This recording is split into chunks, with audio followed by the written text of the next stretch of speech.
Ecuador is on full alert. Its army will be patrolling the streets for at least the next 60 days after the country declared a state of emergency. They're searching for Adolfo Macías, known by his alias Fito. He's not just any escapee, he's the leader of one of the most powerful drug gangs in Ecuador, who vanished overnight from a high-security jail. Imagine waking up one morning and finding out that the country you live in is under a state of emergency, that a curfew has been imposed, and that armed gangs are roaming the streets. Scary, right?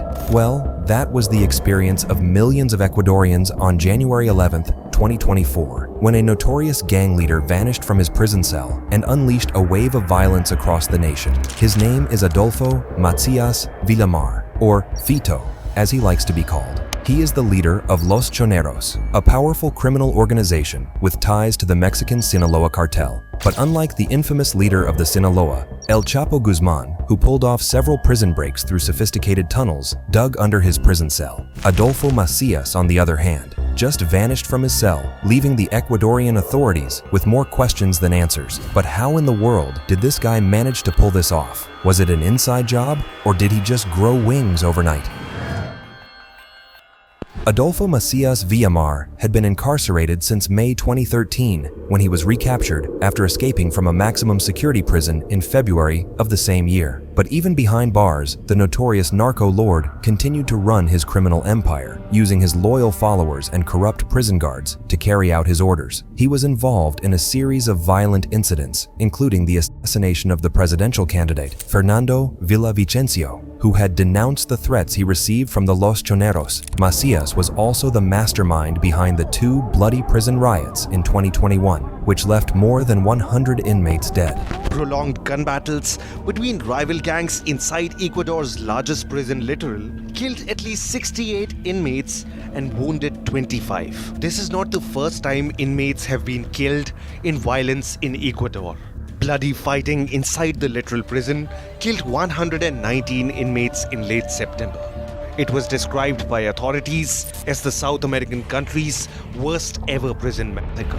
The authorities were well aware of the danger that Macías posed and decided to transfer him to a more secure facility in the city of Guayaquil. They hoped that by isolating him from his gang, they would be able to curb his criminal activities and weaken his power. But they underestimated the cunning and resourcefulness of Macías, who had been planning his escape for months. He had bribed 2 prison guards to help him and had arranged a getaway vehicle and a safe house. On the day of his transfer, Macías put his plan into action. He slipped out of his cell unnoticed and made his way to the exit, where the 2 prison guards were waiting for him. They escorted him to the vehicle and drove away, leaving behind a scene of chaos and confusion. We noticed that one of the inmates detained in that social rehabilitation center was missing. The National Police, together with the armed forces, continue the investigation. The prison staff realized too late that Macías had escaped and alerted the prosecutors. A massive manhunt was launched, but Macías had already vanished without a trace. The news of Macías's escape sent shockwaves throughout Ecuador. The public was outraged and terrified, wondering how such a high-profile inmate could escape so easily. We come from a country, Ecuador, where everyone knows what our situation is like. There are daily deaths, kidnappings and robberies.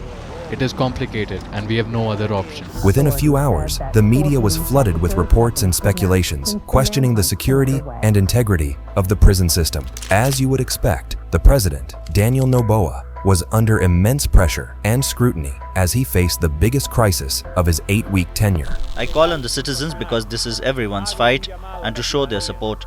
We are experiencing a sign that things must change in the country and that our laws are not enough to live in peace. There is no room for opportunistic politicians to seek advantage amid a prison security crisis. We will not negotiate with terrorists, nor will we rest until we return peace to all Ecuadorians. President Noboa decided to take drastic measures to deal with the situation. He declared a state of emergency, giving the authorities the power to suspend citizens' rights and send the military into prisons. I have given clear and precise instructions to military and police commanders to intervene in controlling prisons. I have just signed the state of exception decree so that the armed forces have full political and legal backing in their actions. He also announced that he would hold a referendum to establish an extradition treaty with the United States. which would allow Ecuador to extradite top mafia bosses and end the cycle of impunity. As you would expect, the declaration of a state of emergency had a profound impact on the country. The military took over the streets of the capital city Quito and other major cities, creating a tense and uneasy atmosphere. The prisons were under strict surveillance and control as the authorities tried to prevent any further violence or escapes. The military and police have also been raiding detention facilities throughout the country.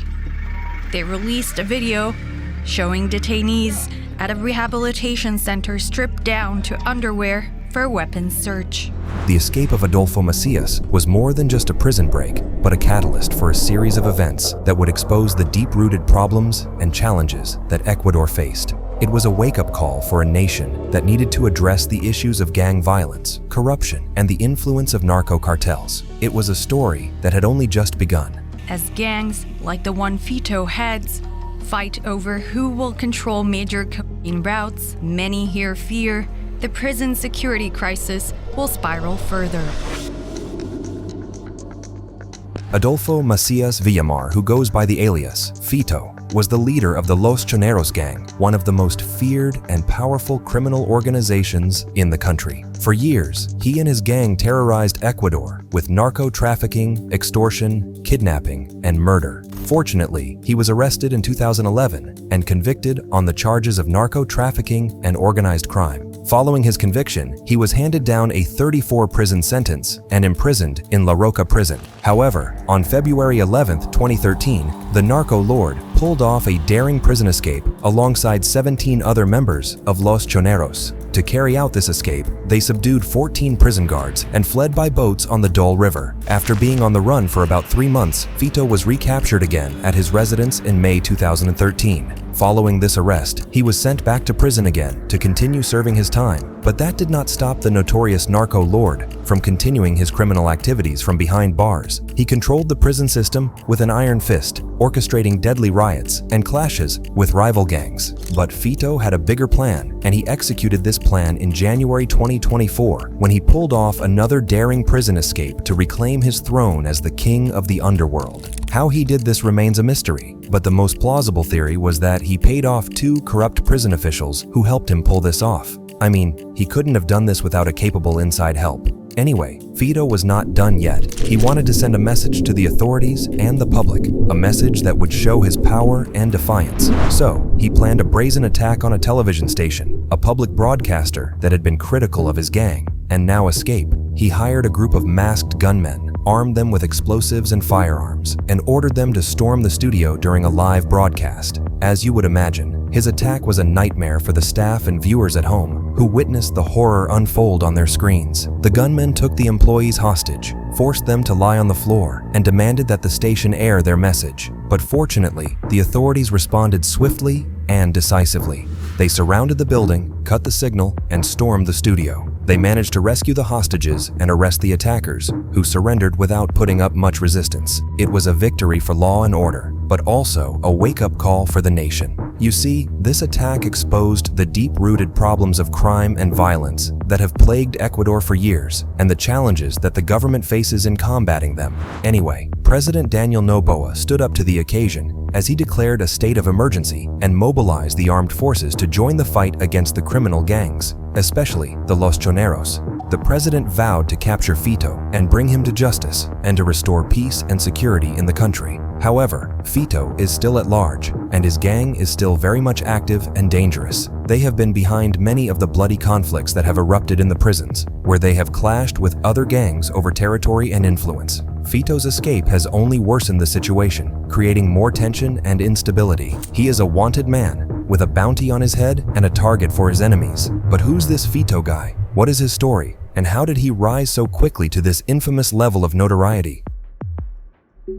Fito was born as José Adolfo Macías Villamar in the coastal city of Manta in the province of Manabí. He came from humble origins, but he had big ambitions, and he was ready to do whatever it took to climb the ladder of success, at least his own definition of success. Fito started his criminal career as a petty thief, but soon he moved on to more serious crimes, such as armed robbery and murder. He had a long rap sheet with at least 30 charges against him, from illicit association and murder to possession of weapons. But Fito was not satisfied with being a small-time crook. He wanted to rule the underworld, and he found his opportunity when he joined Los Choneros. Los Choneros had ties to the Sinaloa cartel, the most powerful narco organization in Mexico. They provided security and logistics services to the cartel, making them a key player in the international narco trade. Fito became the right-hand man of Jose Luis Zambrano, also known as Rasquiña, the then boss of Los Choneros. Together, they formed a formidable alliance that dominated the criminal landscape in Ecuador. They had no rivals, only enemies.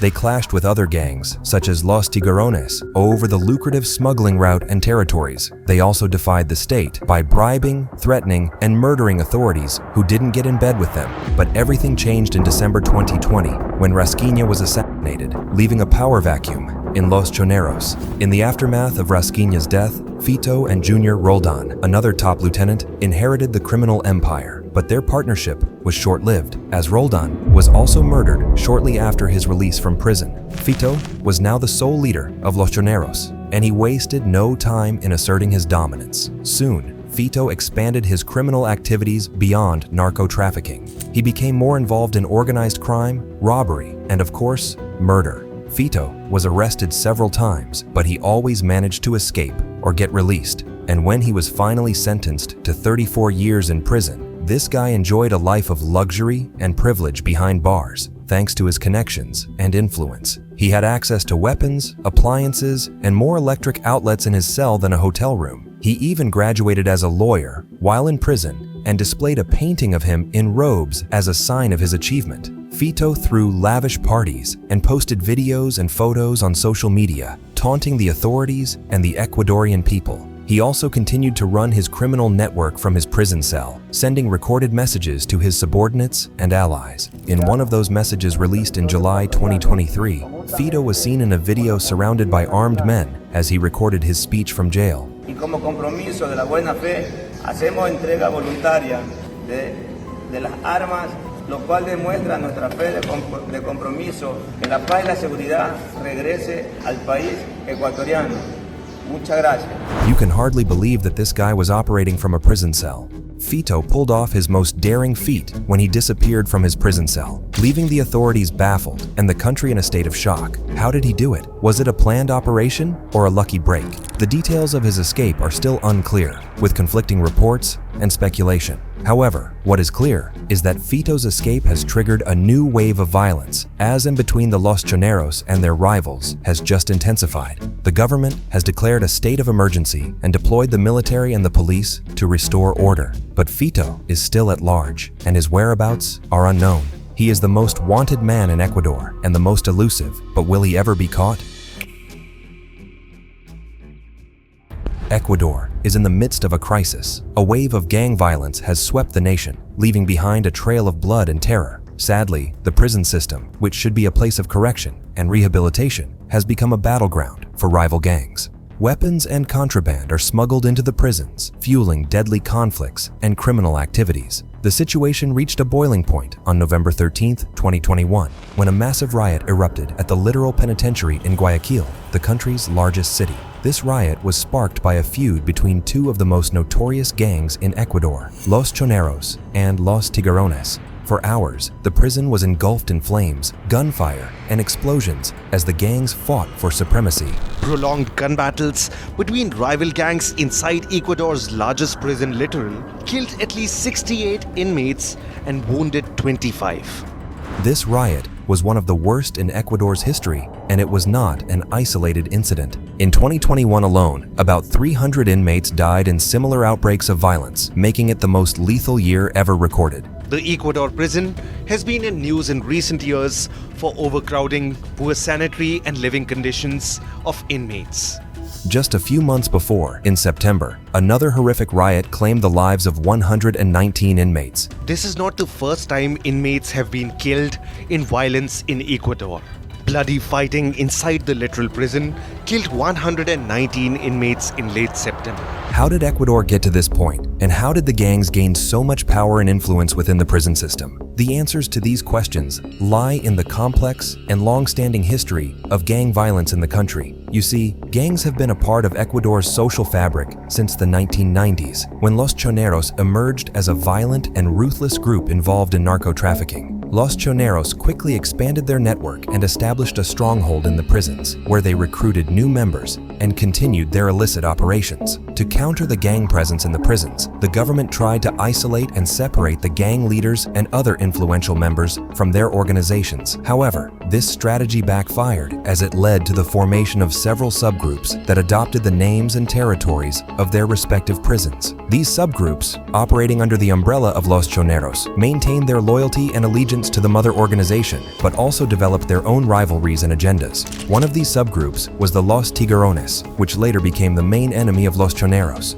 The two gangs have been locked in a deadly war ever since, both inside and outside of the prisons. The government has struggled to contain and control the gang violence, which poses a serious threat to the nation's security and stability. In 2021, former President Guillermo Lasso declared a state of emergency in the prison system twice and 4 times since 2019. He also deployed military personnel into the prisons and implemented measures to weaken and divide the gangs, such as extending sentences for their leaders. However, these actions have not been enough to stop the violence, which continues to escalate and spread. The prison system is in dire need of reform and improvement, as well as effective rehabilitation programs that can offer inmates a chance to reintegrate into society. The gang violence in Ecuador is not a recent phenomenon, but a deep-rooted problem that requires a comprehensive and long-term solution.